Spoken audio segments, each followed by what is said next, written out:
हुए दोस्तों देख रहे हैं, इस जगह से भूसी डैम का पानी गिर रहा है।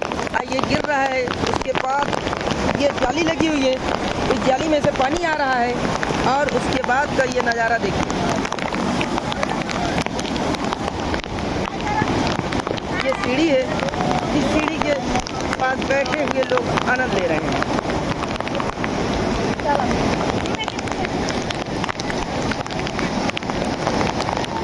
मुझे इस पानी में आना नहीं था, लेकिन बारिश इतना होने लगा कि मुझे मजबूरन अब भीग कर ही वीडियो बनाना पड़ा आपको।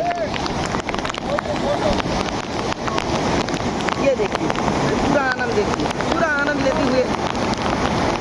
अगर से आज इस मोबाइल को मैंने एक प्लास्टिक का जो है लिफाफा मिला हुआ है, उस प्लास्टिक में मोबाइल रखकर मैं ये वीडियो शूट कर रहा हूँ। ये लिफाफा ना होता तो ये मोबाइल से शूट ना हो।